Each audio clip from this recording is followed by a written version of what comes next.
I'm sure I'm preaching to the choir here when I say that the state of modern AAA games is disappointing, to say the least. This topic of conversation is nothing new. I'm not the first person to think so, and I'm definitely not going to be the last. It's not a hot take to say that over the past few years, AAA games have really gone downhill in quality, and there's quite a few factors that have led to such a decline. Let me start by saying I can somewhat understand the higher price standards, as, unfortunately, everything in this day and age is getting more and more expensive. And as technology advances, so too does the cost of making these games. As a result, you would think that games would be getting better, trying new and innovative things with the newer tech, thus explaining the higher price. As usual, though, that's up for debate. However, what's not up for debate and what I refuse to get behind is everything else that has become the norm in AAA games. $100 deluxe editions and the even more expensive premium editions that barely add anything extra, basically just to quote-unquote play the game early. What they really mean is pay extra to play the game when it releases, or pay normal price and be forced to wait longer. Worse still are the ones that are purely digital, so you don't even get any meaningful collector's items from paying so much. $20+ DLC and expansion passes that, even if you bought the aforementioned $100 deluxe edition, you still have to buy. Similarly, just like with some deluxe editions, there are a few DLC that barely add enough content to warrant such a price. Day 1 DLC that could have easily been added to the base game upon release, microtransactions and pay-to-win elements, which I swear shouldn't be allowed if the game is already $70 to $80 to begin with, and lastly, in-game pre-order exclusive content that takes advantage of people's FOMO, the fear of missing out. That's but a few examples. I'm sure there's more, but what's worse is a good few of these games aren't even up to the standards of what you would expect from a AAA game. I'm not even going to get into the absolute asinine decisions some of the higher-ups of these companies are making, especially just in the past few years alone. I'm sure you know what I'm talking about, or can at least draw your own conclusions. It all comes down to corporate greed, and I know I'm not the only one feeling burnt out and disappointed with AAA titles. Everything I just said has to do with the business side of gaming, but the problems even extend into the games themselves. AAA games seem to fall into a trend of finding a formula that works and makes a lot of money, and then refusing to deviate from that formula. Plus, with the implementation of AI into everything, it all feels so soulless. Now, I have no problems with AI that is used to make tedious work easier. It is a tool, after all, but when it comes to creative projects, I'm of the opinion that AI has absolutely no place in art. Having the AI do all the work and completely removing the human element, it makes the end result feel so bland and cookie-cutter-ish. It's even worse when it's high-profile studios that choose to replace artists, voice actors, and programmers with AI, thinking they can save money or something inconceivable like that. I view it as yet another way for big-name corporations to mass-produce their slop for minimal cost. They're essentially factory making their games now, and there's no pride or love put into it. As a result, so many games end up feeling extremely samey. Now, that's not to say they're bad games, of course. Quite the contrary, they're usually good games, but it gets quite stale and boring when every game plays and looks exactly the same. Now, these aren't blanketed statements and absolutely shouldn't be taken as such, as not every AAA studio has these issues. In fact, there are a good handful that actually treat their games like works of art and treat their employees well, understanding that they make it possible.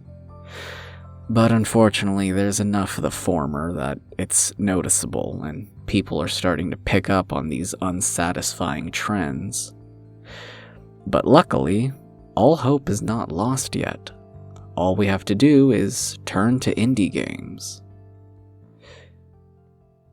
That was a long-winded introduction to what this video is really about.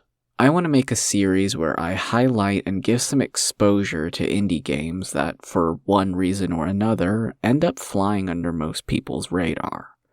After all, indie games don't get the marketing and advertising AAA games do, so it's all too common that great games get swept under the rug and don't get the love they deserve.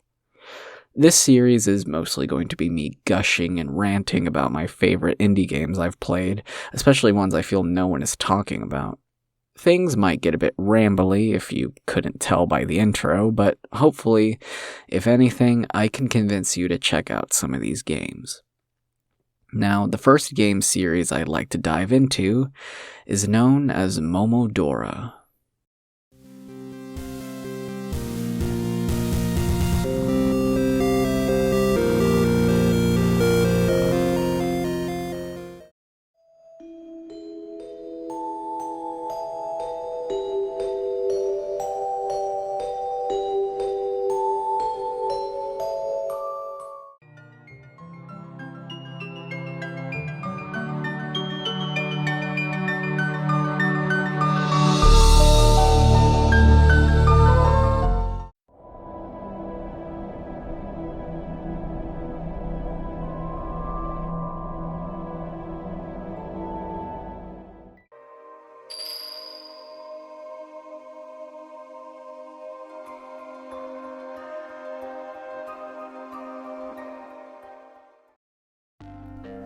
Having played all the games, I feel you can compare Momodora, especially the last two, to the likes of Bloodstained Ritual of the Night, Blasphemous, and even the fan-favorite Hollow Knight, and it would hold its own very well. When it comes to Metroidvania games, it's something recognizable, bringing its own charm and flair to the table, yet similar enough to the others that you know if you're a fan of those games, you'll enjoy these. Developed by Brazilian game studio Bomb Service, Momodora is a small indie series consisting of 5 games: Momodora 1, 2, and 3, which were self-published by the main creator, sorry if I butcher this name, Guilherme Martins, also known online by Ardane, which I will henceforth be referring to him as.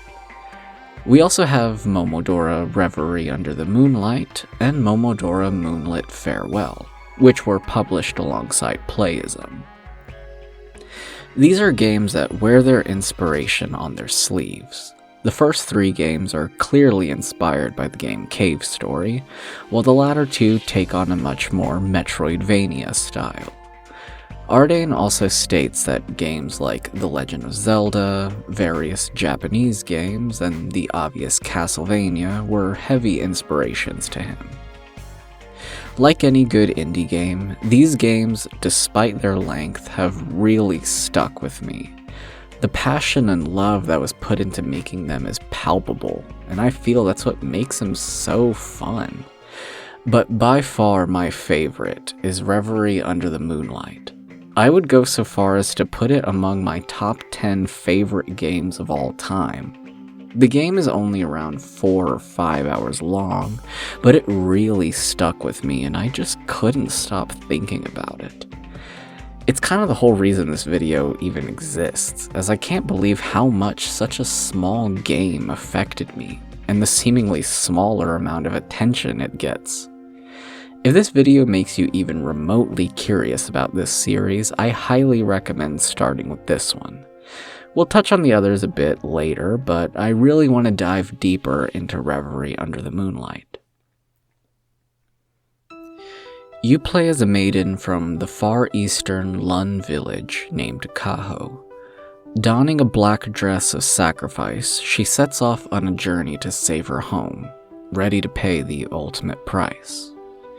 During her quest, she travels to Karst, arriving at the sacred Ordalia Grove, just outside of Karst City, a city lost to a bizarre demonic scourge that keeps the souls of the dead in a sort of limbo, unable to fully pass on, restless and angry.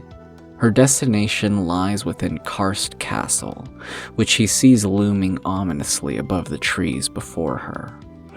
Having heard from the High Priestess who sent her on this mission that this deadly curse has begun spreading to her home as well, she seeks a way to seal away this curse to not only save Karst, but her homeland of Lun as well. To do so, she is told she must seek an audience with the Queen. However, the deeper she falls into this rabbit hole, she begins to learn that the curse is emanating from the castle.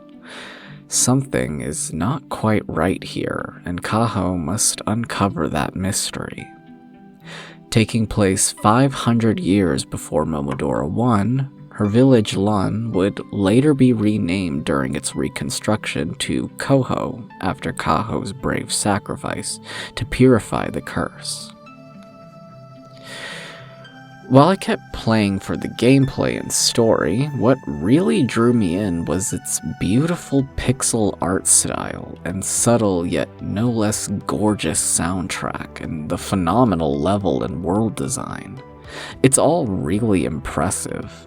The entire game takes place in Karst City, a grand, gothic, and nearly abandoned city that really gave me Bloodborne vibes, intentionally or not, along with its various sub-levels like the Subterranean Grave, Whiteleaf Memorial Park, and the Royal Pinacotheca, all of which have their own unique themes and enemies. Despite being a 2D side-scroller, you can really feel the depth of this world, being able to see Karst Castle, your final destination, in the distance of the various areas, and the atmosphere and soundtrack. Chef's kiss. The beautiful tune of the sacred Ordalia Grove.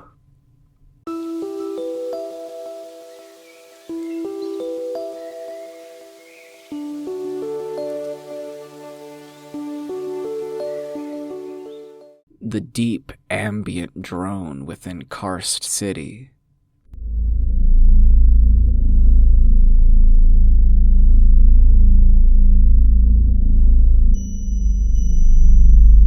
And the reverent theme of the forlorn monastery.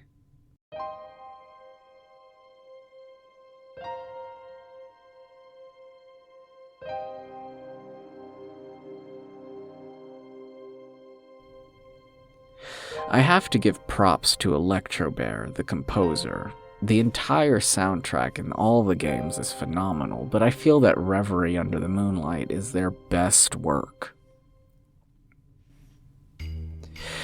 This world is beautifully crafted, and you'll want to explore every nook and cranny if you want to get stronger.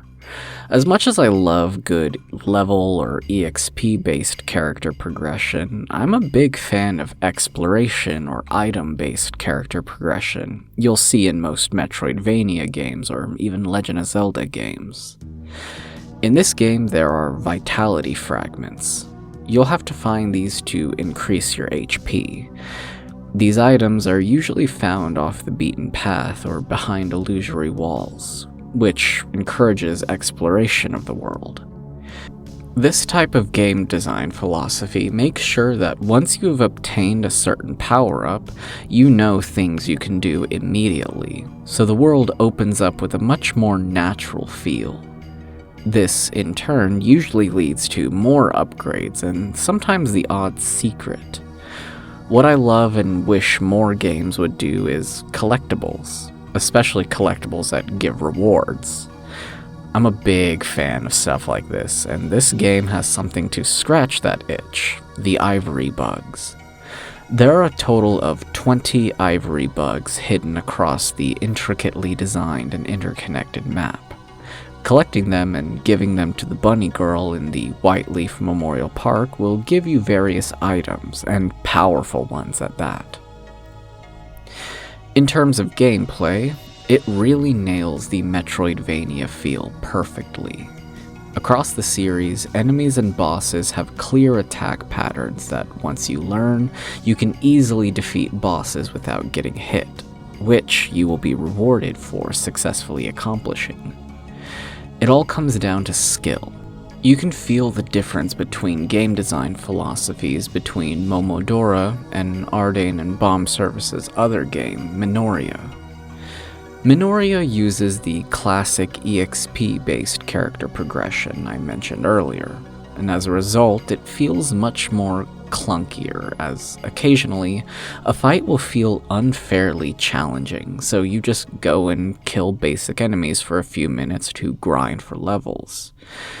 In Momodora, everything, especially combat, is all skill-based. As a result, the structure of the game feels much more tighter, despite the frustration that may come from having to trial and error boss battles. These games can be pretty challenging, as any Metroidvania game tends to be. As someone who loves difficult games, and someone who is admittedly terrible at Metroidvania games, I found myself deeply engaged with this series. While not every game has to be Dark Souls level of difficult, which I've come to realize Souls-likes and Metroidvanias have quite a bit in common, having your game be challenging can really help with making it feel memorable. While it sometimes tends to be a gatekeep for certain players, when the ones who choose to push through finally overcome the challenge before them, whether it's a tough boss or a head-scratching puzzle, it leaves them feeling ecstatic and wanting more. This kind of feedback loop can be immensely addicting and rewarding. There's also a good amount of customizability with the passive items, sigils in Moonlit Farewell, which allow you to find your own unique playstyle. Whether you want to play as a glass cannon, or perhaps you want a more defensive style, there's something for everyone. Stuff like this really helps make every playthrough feel unique and add some replayability. While on the subject of difficulty, it's all too common in games with a difficulty setting that you'll find there is virtually no difference between difficulties. But this is one of the rare games where the difficulty setting is perfected. Easy mode is pretty freaking easy, starting you off with a ridiculous amount of health and items that give health regen and increase your invincibility frames after being damaged. Normal mode is exactly what you would expect, just the right amount of difficulty. And of course, hard mode, which is legitimately hard, greatly limiting your max HP. I also love when games have challenges for the players, and this game delivers. I mentioned it briefly earlier, but by successfully defeating bosses without getting hit, you'll be rewarded with a unique item.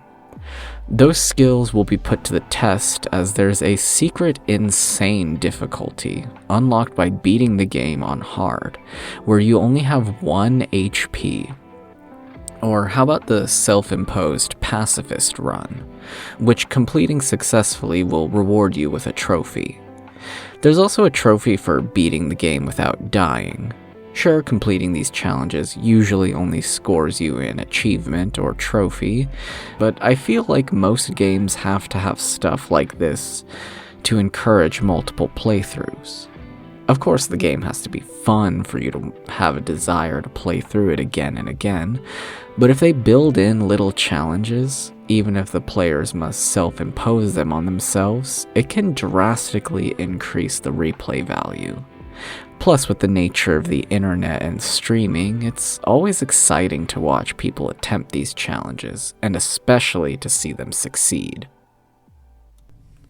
As someone who primarily enjoys games for the story and lore, This series had my full attention. What's interesting is that despite being a connected series of games taking place in the same universe, these games are designed so that you can jump into any of them without needing to play the others to get the full experience. It's really quite cool because once you play one of them and then go play the others, you'll start to piece together the bigger story. I'll give some small snippets and go in order of story events. There's going to be some slight spoilers, so fair warning. Interestingly, despite being the fourth game in order of release, Reverie Under the Moonlight is the beginning of the timeline. Funny that this happened to be the first one I played. I already gushed over about that game enough, so moving on to Momodora 1. You play as Isadora, an orphan who lost her mother to rituals done within Koho.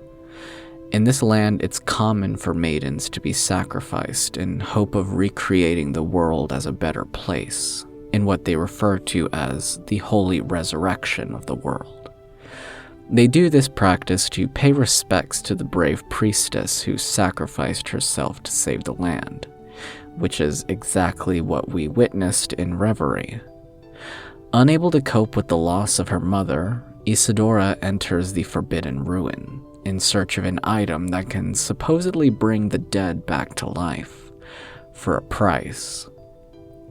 As she journeys through these ruins, she finds monsters and demons reminiscent of the ones Kaho fought off centuries earlier. In 2, after the events of the first game, Isadora was cursed for seeking the forbidden magic, and as a result was turned into an underworld queen. Those very demons Isadora fought against in her journey are now under her control. Her rampaging is, of course, causing quite a bit of problems for nearby villages. So Momo, a shrine maiden, is sent on a mission to find and slay the newly risen underworld queen, and once again bring peace to Koho. Momo is quite an interesting character, and we'll get to why in a second. A few years later in 3, you can choose to either play as Momo or the now purified Isadora, now just called Dora. Koho is once again being threatened by monsters and demons. Momo and Dora team up to make their way to the underworld to purify a newly appointed goddess of death, who is rampaging and causing these monster infestations. Interestingly, Kaho appears in this game during a secret boss battle, and in the credits, we learn that Momo and Kaho share the same family name, Rhinal. Just interesting world building, showing that Momo is a descendant of Kaho, explaining their similar fighting styles and even appearance. She's possibly even directly related to her, as she calls her sis at a memorial statue of Kaho in Koho Village in the final game. Which brings us to Moonlit Farewell, the final game in the series, and where the world building peaks. We once again take control of Momo, who's gotten quite the makeover. The events of this game take place 5 years after the events of Momodora 3. As the Black Bell tolls, the peace of Koho is once again being disrupted, but not by the familiar Demon Scourge or Underworld Queen. No, this time something is wrong with the very moons in the sky, and Momo needs to figure out what. She encounters a mysterious black cat with an eye patch and learns that the moon god's siblings have gotten into a brutal fight. It seems like to save the land, she must team up with Dora and some new companions and come face to face with the moon gods. You know, it's always fun to theorize and speculate how games in a series are connected, but it's so satisfying when it's flat out confirmed. Just like learning that the hero's shade in Twilight Princess is the hero of time, the same Link from Ocarina of Time. There are small, subtle details sprinkled about that only people who have played all the games will pick up on, or in much less subtle ways. For example, it just so happens that in Moonlit Farewell, they explicitly mention Kaho and her journey to Karst in Reverie, Dora's quest in 1 and Momo's in 2, and of course their journey together in 3, all wrapped up in nice little documents found within Koho's library. To tie in my rant at the beginning and circle back on the issues I have with the modern AAA gaming sphere, I miss the days when games rewarded players for, playing the game, instead of just focusing on trying to suck as much money out of the players as possible. I miss secrets and unlockables. Nowadays, developers want you to experience everything, which is such a lame response if you ask me. Plus, with DLC, unlockables are now behind a paywall instead of requiring skills and secret seeking to obtain. And lastly, as much as I love those long, drawn-out games and stories, I kinda miss when every game wasn't 100+ hours long. Maybe it's just because I'm an adult with a full-time job now, but recently it's been putting me off that a decent handful of modern games focus on being these 100+ hour experiences, sometimes even to the detriment of the gameplay. That's why over these past few years, I've found myself gravitating towards indie games, especially the ones that focus on just being a fun and enjoyable experience, no matter how long. I've always enjoyed games that aren't afraid to try something bizarre and different. Video games are an interactive form of art after all, and in my opinion, by far the best medium for storytelling. So games that try to break the mold and push the limits are some of my favorites. Sure, some might fall flat, and not every game is going to be some unforgettable 10 out of 10 experience that will truly knock your socks off and change your life, but to me, it doesn't matter how shitty an indie game is, it always has a certain level of charm that a AAA game lacks. It's knowing that it was made by a small group of people, or even just a single person with a passion and vision, that make it feel just a tad more special than knowing that something was hyped by the entire gaming sphere. When I play an indie game that's a bit rough around the edges, it makes me love it even more. So long as it's fun and playable, I hardly ever have a bad time playing an indie game. In my opinion, those bad games make the really good ones so much better. Momodora checks all these boxes and more. For being made by such a small group of people, these games are really well made and just incredibly fun overall. The first few games give off the vibe of old school Flash games and are undoubtedly rough, in particular 1 and 2. They can be pretty difficult, and you can tell they were Ardane's first attempts at making a game. But by the time you get to Momodora 3, you can see Ardane's skills shine as a competent and creative game dev.